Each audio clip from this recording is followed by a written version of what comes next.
an absolute honor to have hospitality legend and entrepreneur here, Sam Nazarian, Chairman and CEO of SBE Hospitality.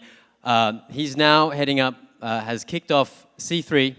To give you an idea of a bit of the history of SBE and C3, we're going to play a short video, and then we're going to actually have Ben Calleja of LIVIT host Sam Nazarian in a fireside chat. So we're going to play this video, and then we're going to get started. Have a watch. There's something hiding in your kitchen. And it's not a ghost in the kitchen. Chef. It's a digital revolution waiting to be unboxed. C3 offers our house of brands, integrated into your kitchen, prepared by your staff, delivered through our technology, and into the hands of your entirely new audience. Every restaurant has their off-peak hours, 10 a.m. or 3 p.m., and stretch that across 300 or 1,300 restaurant locations. With C3, we unlock the value of your infrastructure across your franchise, using your equipment to offer Elamia almond croissants in the morning, meat tacos in the afternoon, crispy rice sushi late night. That all gets ordered and delivered by our Go by Citizens app. More people in the door, more orders out the door, and more revenue from both. For us, we have a prep kitchen in all of our restaurants. That prep kitchen goes dormant as soon as the dining room opens for business. You know, I went and met with Sam and his team. They brought their chefs through, and we looked at all of the brands that they were working with. And of all the stuff they were doing at the time, I was most enamored with kume and crispy rice. And that's why I think it's important to have a brand. Look at the boxes. You know, by going with crispy rice, it sort of legitimizes our entry into the marketplace. We thought, why don't we roll this into our business? And that's really where it started. If our kitchens were manufacturing facilities and you want to make a manufacturing facility more profitable, you make it more productive. We're not dropping a Stony Bowl on your menu and then leaving you to fend for yourself. It's a complete package with our Go by Citizens app, SEO, digital marketing, and the library of premium food content. And this all comes together through our collection of chef and creator-driven food brands, including the national brand Umami Burger, a celebrity favorite, Crispy Rice from the team behind Katsuya, Samoto from Morimoto of Iron Chef fame, Pollo Verde by Danny Garcia, a 3-star Michelin chef, Ciccia Carne from Netflix's butcher Dario Cecchini, Tsum Tsum, Mediterranean concept, the Cindy Lou Cookie pastry platform, Sam's Crispy Chicken, meat tacos from a collab with Chef Wes Avelia and Food Network's Tastemate, to brands headed up by celebrities like Sofia Vergara or influencers like Matt Stoney. We're taking premium brands that you can inject into your kitchens, and you can be up and running and generating revenue in 30 days. We're fulfilling someone else's brand and their brand equity directly to the consumer, but it doesn't cannibalize our current business. I mean, we have over 700 restaurants globally. We would like C3 in every TGI Fridays around the globe. That to me is the most exciting part. Thousands of kitchens cooking our brands, and we're bringing new customers to their restaurants. The basket size goes up because you're ordering from multiple brands without them having to spend $1 and generate $1 million a year of new revenue. The brands are built for scale. The technology is built for agnostic POS systems. You're really turning this analog industry into a digital industry. We bring the chefs, we bring the marketing plan, we bring the customer base, you bring the kitchen and the cooks, and boom, we're cooking. Restaurant Spaces, let's give it up for Sam Nazarian in conversation with Ben Calleja. All right, Sam, thanks for coming. When you and I met a few years ago, it was all about nightlife, lifestyle. A lot has happened.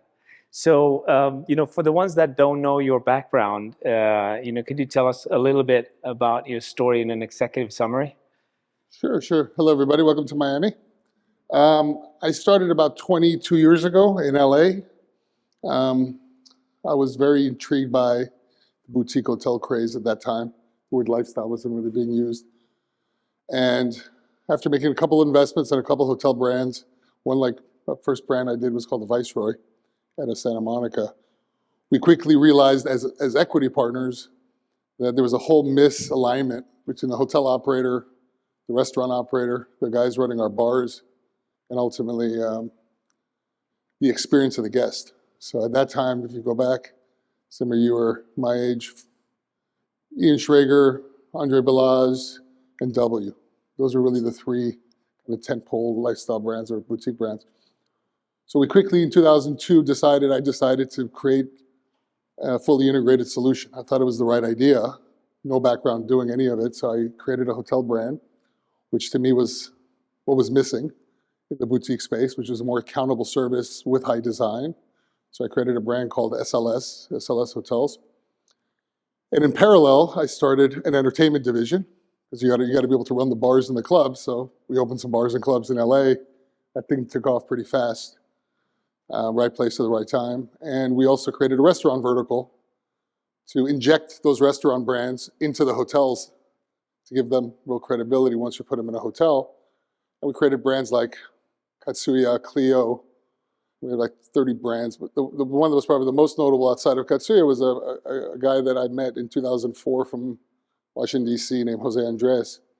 And I created a brand called The Bazaar, and I was going to put him on my SLS, and lucky enough to kind of get him as our executive chef, and kind of the rest was history there. So that was the premise, full integration, ultimately in a management structure like a Four Seasons, and get to scale, which is really what we felt was really the key to any one of these little smaller companies at that time. And kind of all the tumult of global recession and this and that, I mean, we ended up building the first 4 hotels ourselves. And then by 2012, 2013, we kind of, by opening our SLS here on the beach and announcing our first residential project, SLS Brickell, with Related, we kind of started hitting momentum. And that's kind of where it really took off from that side domestically. And then internationally, we opened our first hotel in 2015 in the Bahamas. It was a big project called Bahamar. But the whole premise again was, if I can have all my content, which is the F&B, injected into hotels that we controlled and managed, it really differentiated me from my core competitors at that time, which lifestyle started becoming a much bigger lane in 2012, 2013. But no one had really kind of figured out that model. It's a much more valuable model because your management fees almost triple by managing the F&B. But it also takes it to one more level where you can populate a city with multiple brands and not just have areas of protection that are causing you, to limit your growth. So like in Miami, we had, by 2019, 12 hotels in this market. And it was a massive market for us, as an example. Dubai, Doha, Singapore, London. But it kind of got to a point in 2019 where we're the biggest lifestyle company globally by every major KPI. And we had sold $4 billion of branded residential, which was another new category for us that no one had really kind of figured out. Do people want to live in a lifestyle hotel and live, meaning have a residence there? And we kind of proved that people do. So that's kind of what the story of SB is. Yeah, there's always things happening. So you come from having, big focus on the actual physical experience, nightlife, the bars, the restaurants, the hotels. Now you're moving into digital. Why? Well, I think, it's a good question I ask myself all the time. It's almost like that scene in Matrix where there's the 2 pills, and do you want to know or do you not want to know? And you take the red one? Fortunately, I took the red one in 2019. Listen, I think, to me, the disruption that we look for now is disruptions in certain categories that we think can really generate massive amounts of value, but also really haven't been done before. Very similar to 20 years ago when boutique hotels were out of favor with the big chains. Slowly, they're the most scalable luxury category in all of hotels. So when I owned a brand called Umami Burger, which is a pretty big brand in LA at the time, and I was deciding what to do with the brand in 2019, sell it, or it didn't fit into my luxury hotel category. I couldn't put it in the hotels, so I ended up becoming a student again, which is very important in life, to be curious, and I started diving into the Umami numbers. And full service, brands all over the place. But what I saw was this unbelievable increase in digital off-premise sales. And it was very intriguing, right? Obviously, off-premise had grown. We all know the numbers, 12, 15, 20, 30% year over year. And I kind of went to my team in New York at the time, the office you've been to, and I said, who's doing this portfolio approach of premium QSR? I mean, you guys had my good friend Jonathan up this morning. Great, premium QSR and salad, Mexican. I mean, the premium products, Shake Shack, everyone had really transcended and were proving to be a very interesting value proposition, but there wasn't one company that had 11 premium QSR brands. So we decided in 2019 to really dive into that, really from a perspective of a portfolio and licensing management. At that time, I had sold half my company to a French public company called Accor, and they had 6,000 hotels, 5,500 of them were limited service. And you start thinking, well, that's a great place for a premium product, a QSR product. And as we were building that out, we had all the chefs, so you saw some of them, but it was always around IP. It was not a digital business, it was a IP brand business, which was very confusing to a lot of people at that time, just because it was non-traditional. But for us, it was second nature. That's kind of what we did. And then when COVID hit in 2020, it kind of accelerated. It accelerated in a good way and in a bad way. Accelerated people having to, unfortunately, do things that were unnatural. It was a very tough time for us as an industry. But it also accelerated human behavior in a manner in which that the big boys started realizing that off-premise is not going anywhere, and the demographics are comfortable ordering online. So it was a core component of what we were building, but it was literally we were still an IP company. That for us, it was about licensing, franchising. It was about building sustainable brands. It wasn't just about building, a Mr. Beast burger and just riding out the wave. It was really building a brand with a partner, with Jimmy, that had its own brand standards and really kind of the core DNA of what we felt as a company. And obviously then the market got accelerated with, huge investments and great companies that were on the other side of the trade, which was new kitchen supply, and we know a lot of those companies, or building brands that were not sustainable, that were burner brands. So we got kind of caught up in that world, which was perfectly fine. And we started seeing some very interesting, ideas that were working, and most importantly, what wasn't working, right?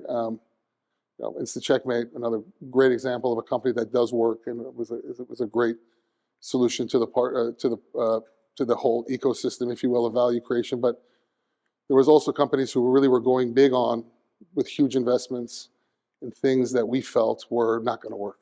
And we heard Wonder came out and they were going to build, food trucks in communities, just as an operator, operating in 9 countries, with 11,000 employees. I know it's a great idea, but it's very difficult to execute food cost and quality. We saw Reef, which is a great company, who was one of our investors, very small investor, but investor nonetheless. They were going to build these great food trucks on parking lots, which in theory made a lot of sense, other than the fact that people don't want to work in a food truck on a parking lot. Especially coming out of COVID, nobody wants to work.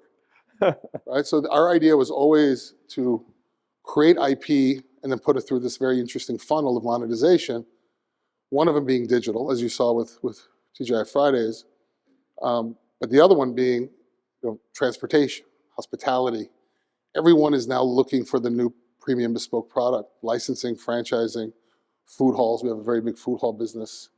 And ultimately, it's this kind of omni-channel approach to creating a brand and then monetizing it. And the two biggest forms of monetization in this world today, and a lot of the learnings we've had, is licensing it to companies like Fridays, or IHOP was our other partner, or, we probably have all the major all full service companies, casual dining chains working with us in one capacity or another. How do we make them more relevant, right? How can you get people back in the restaurants? Because off-premise as a business in itself doesn't make money. Full stop. Flat, if you're just taking your menu and putting on a 27% commission structure with the DSPs, plus, I don't know what your commission is, but let's just say 25, 27%, plus your kind of in-app advertising, plus your packaging, plus, it's not really a business. In a margin that has 25%, if you're a great operator, what's your margin, right? 20, 22%. Yeah. It's a marketing tool, right?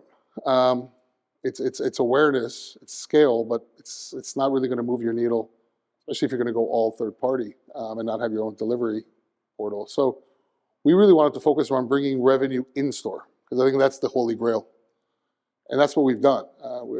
We've created brands with partners that can look at their menu and see what part of their menu, what part of their consumer, what part of their demographics are they not reaching.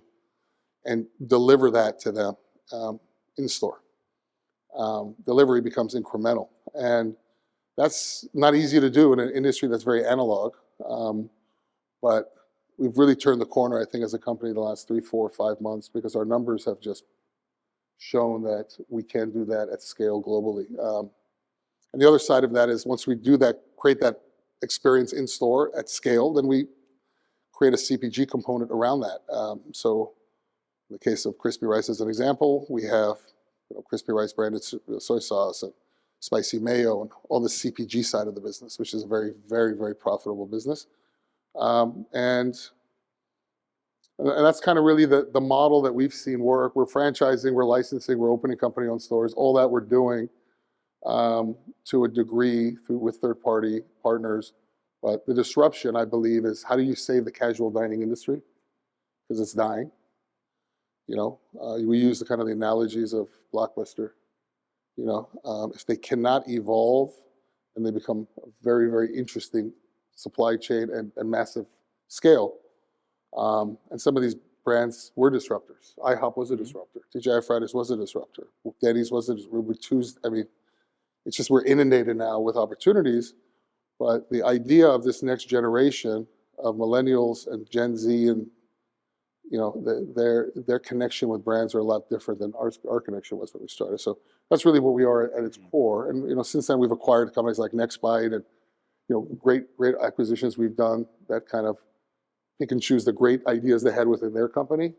But ultimately, I think we're going into a heavily digitized marketplace, and companies who understand that, I think, will do very well. But CPG becomes ultimately the part of their model that is going to be the one they really need to unlock. And we help them do that in many cases. Yeah. So help us out. There's a lot of moving parts in C3, right? There's an app, there's the brands, there's the delivery component, there's ultimately CPG. What is the core? What is the essence? Do you have to take the whole thing? What is your vision for it? What do you prioritize? Well, it depends on which sector, right? I mean, right now we're dealing with a hotel company that has 1,100 locations. It's a limited service chain. We haven't announced it, and their issue there is we have 1,100 locations. Our franchisees want to make more money. We're giving away free breakfast. How can C3 help us? So there we've licensed them one of our breakfast brands that has a CPG at its core. Mm-hmm. License it to them, easy supply chain, easy activation as far as them. Offer it to them as an upsell, not a free giveaway. Now you have a branded product, not just something you buy from Cisco. And then we take that same product and put it on the delivery radius for that franchisee. We do all that work. That to me was a very simple model. Simple for us. I mean, I thought with all the steps we've taken.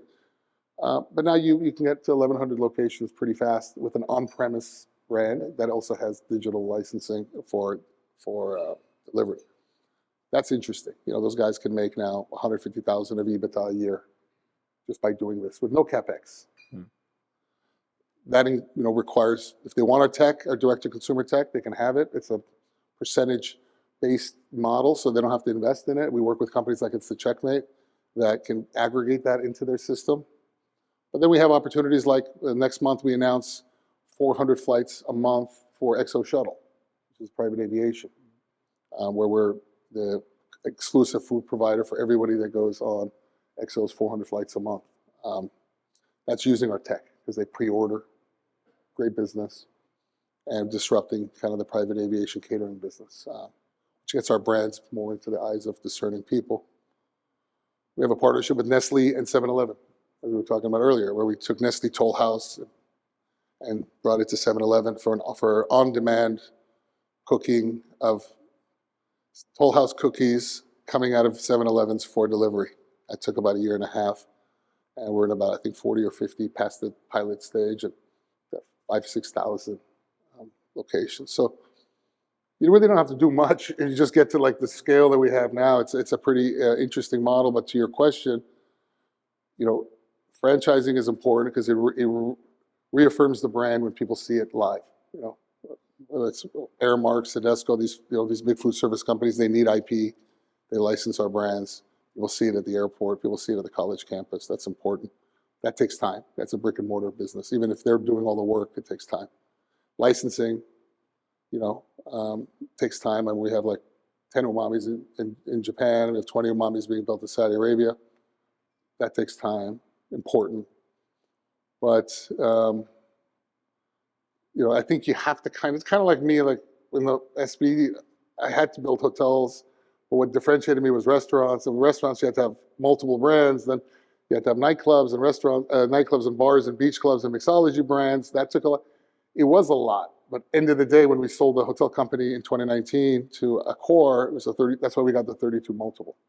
And that's kind of what drove EBITDA and drove multiple, aggregation. So it does look complicated, but it's the same playbook we used 20 years ago. So it's been a much bigger TAM. The part that I don't understand, I love the guys, Vishal and those guys. I was going to ask them a question is, when you come from the hotel world, you realize you put a hotel on, you open a hotel, you put it online in your own sales channels, hopefully, your website.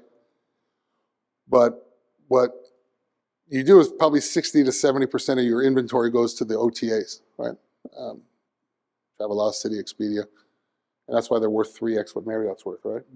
But you're selling hotel rooms, and your margin in hotel rooms, if you do a good job, are 75%. Right? 25% goes to housekeeping, front desk allocation, whatever it is. So you give them 20%, you still got 50%.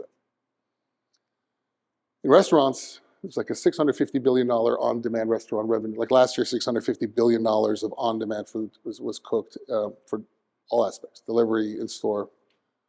And most restaurants do 30% of their inventory off-premise now. Some do 50, some do 20. And 95% of that 30% is gone through the delivery apps.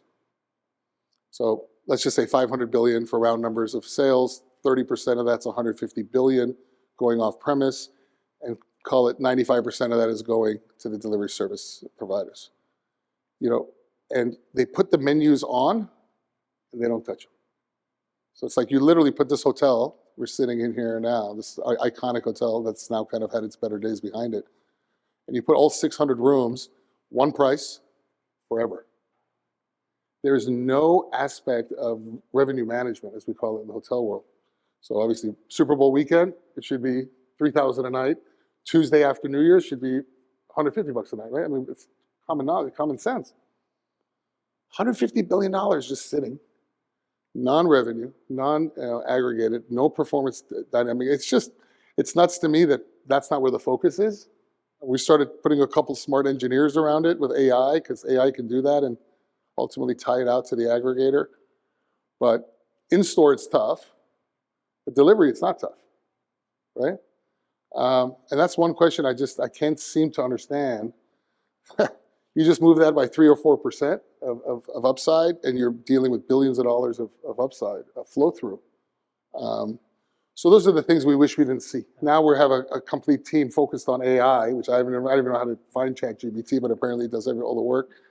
But you think about the scale of it, it's pretty massive, and we're sitting in an industry, whether it's full service or fast casual, that at QSR, that's going through this disruption in front of our eyes, and it's exciting, it keeps you relevant. It's super interesting. It's a question I get a lot, right? Yeah, dynamic pricing.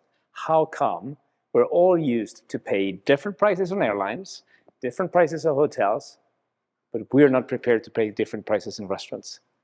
It's amazing. It still fascinates me. I don't know if we're not prepared. I just think that the industry is so analog. Yeah. That they're not prepared. It does exist. We do have happy hours. I mean, there are things, but the tools are there. It's existing. It's a plug and play. But I think it's a whole other conversation. We can spend 2 hours on that. Oh, but it goes back to the point of, the guest you had here, this amazing entrepreneur you had here before me a couple minutes ago. They asked the question, how do you do preference? Pay for it. Yeah.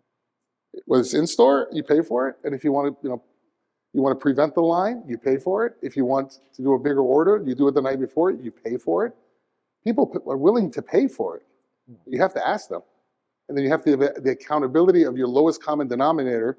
They say that you're strong as your weakest link, to be able to execute it and not game the system.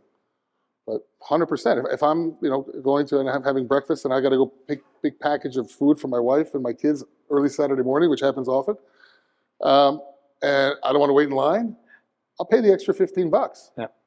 And then they can revenue manage and let the market speak. And that's the question I'd love for like Vishal to have so much respect for him and his platform. To me, that's, you do it. I mean, I think everybody in this room would do it, right? I mean, it's like you want your stuff now. How much do you pay for it? But every other industry does it, And anyway. Fascinating. So you mentioned IP. You obviously have a great history of creating amazing brands, partnerships with chefs, etc.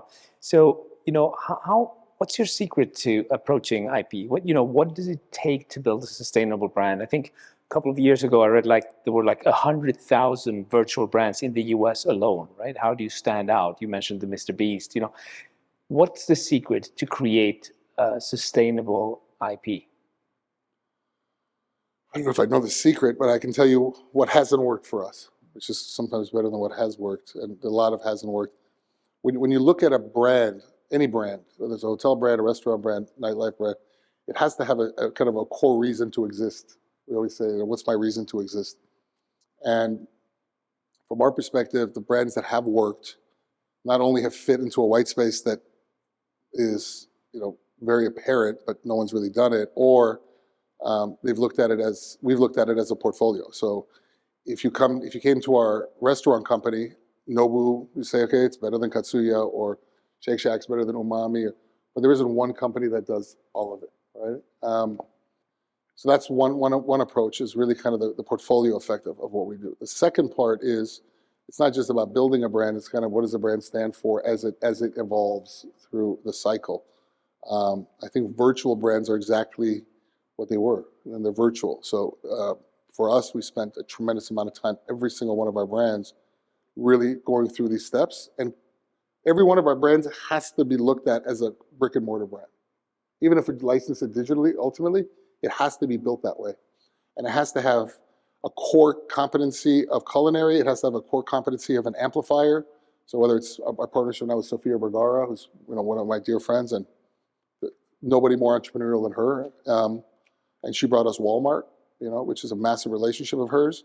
There, it's a very specific brand, but it took us a year and a half to build it. It wasn't just Sam and Sophie's, empanadas. It was a real process. So I think, virtual brands were, I think, a product of COVID, and the ones, and even with Jimmy, who was a good friend, and Mr. Beast, they were onto the right idea. The problem is they built a product that had no brand standards. During COVID, Robert, who's a magician and an amazing entrepreneur, he said, "We don't care what burger you use, literally. Just create a burger. This is what we advise you. This is there's no 4-ounce, 6, and they're really very similar. And just put the Mr. Beast sticker on it and get it out. You can set your watch to that, right?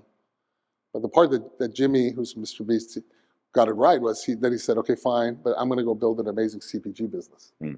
And that's probably worth $500 million today, which is consistency that you can control, which is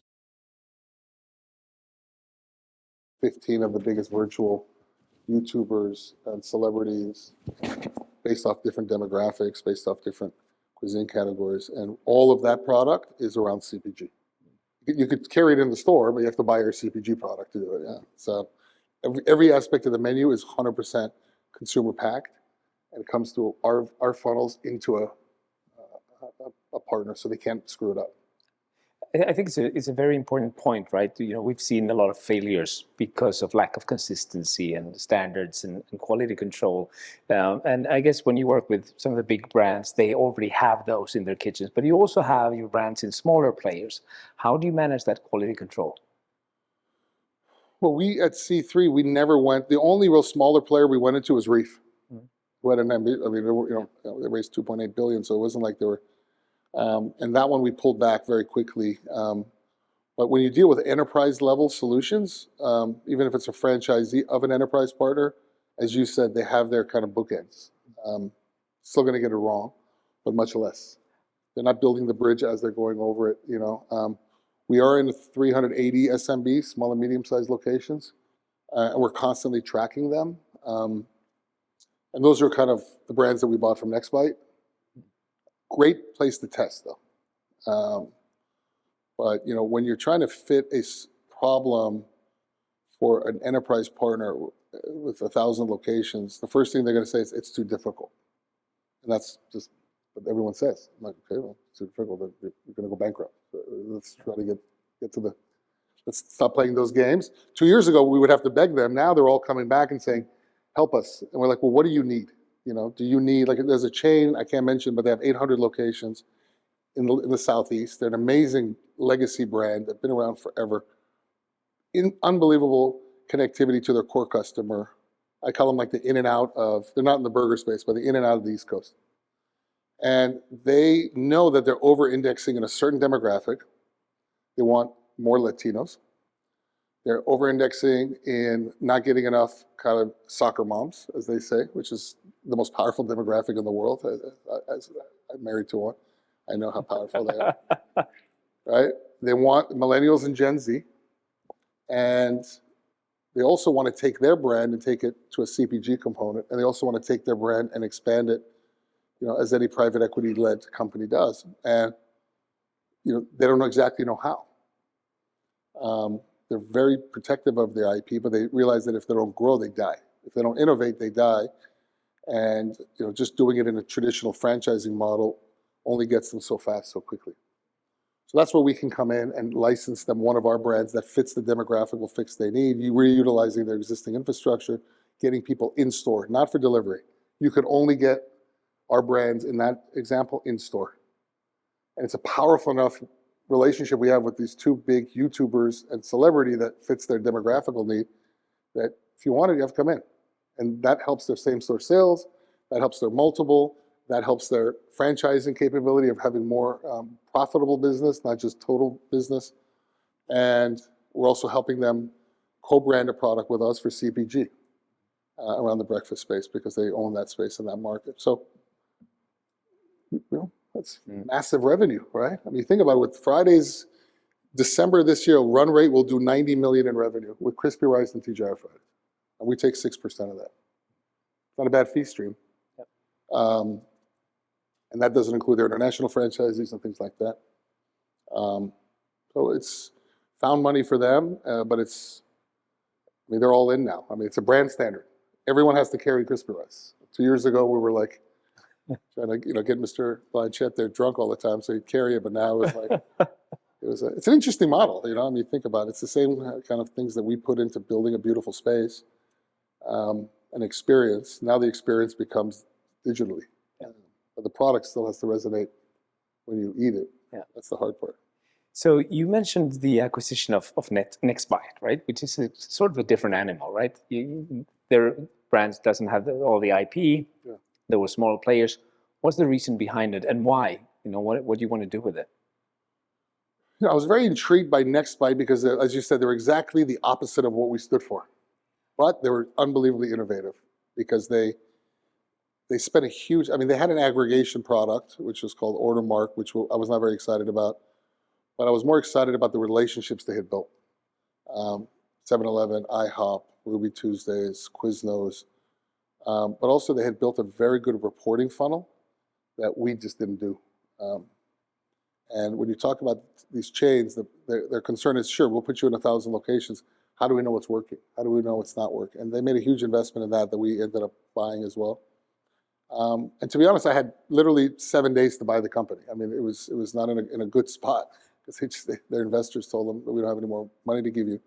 So we had to decide whether to let kind of a leader in our industry fail, which is not a good thing, or suck it up and try to buy, you know, make a calculated risk and buy something that had a $150 million investment in, as you know, from SoftBank and some other very smart investors, but and was losing $2 or $3 million a month. And first month we bought it, we were cash flow positive. So we bought the right pieces of the business, luckily. Yeah, very good. So, you know, last question I have, you know, there's a lot of operators, a lot of brands in the room. Is there anything that we as an industry, we we're not talking about, that we should be talking about? I mean, I don't know what everyone, I'm sure there's a lot of smart people here. I mean, one of the reasons I love this conference is it's probably one of the best conferences that has decision makers in the room. It's such a unique, dynamic nature of different sides of the business. I just look at kind of, you're talking about on the food side, who are the most valuable companies in the space? It's not Sweet Green, it's Nestle. It's Kraft Heinz, it's Diageo, it's Starbucks. And they're all CPG companies. Starbucks is 100% CPG company. Right? Nestle, I was just in Montreux at their global HQ, and I mean, they fucking own every. I mean, when you're big, when it says brands, it says A to Z. Yeah. That's I mean, they have every. I mean, like, does they own that too? It's like Jesus, right? I mean, and so to me, if you can anchor things through things that you can control, that you get a multiple for. I always tell my guys, it's not how much money you make; it's the multiple that gets used to qualify your value. And a lot of people don't think about the exit before they start. And you have to think about your exit. Even if you never want to sell your business, are you creating multiple value? Is there a buyer for your business? Instinctually or ego, you want to do this because it feels right. You can still do that, but if that's not going to give you the multiple, don't spend the time on it. Do it if you want, just because instinctually you think, oh, I have to do this. But the thing that I've made more mistakes than anyone in here combined, but the things that I have gotten right was instinctually I was on the right side of the trade, which was IP, and it was, a side of the businesses that I played in that we kind of looked around the corner. We knew the big guys couldn't think that fast, so we built it, got to scale, got to altitude, and then once they need it, they pay you whatever you want. And those are the businesses that I think are exciting. So there's no secret in that. And I'm not telling you anything. That and $5 will buy you a cup of coffee, but that's really what we focus on. Yeah. That's from a guy that got 32 times the multiple. Forward too. Good advice. So we have a couple of minutes left. Do we have any questions for Sam? Got the microphone here. Just throw your hand up if you like. I can't see. All right. I think we did a good job. I want to leave you guys straight to the bar. So. Excellent. Sam, thank you very much. Thank you so much. Thanks for coming.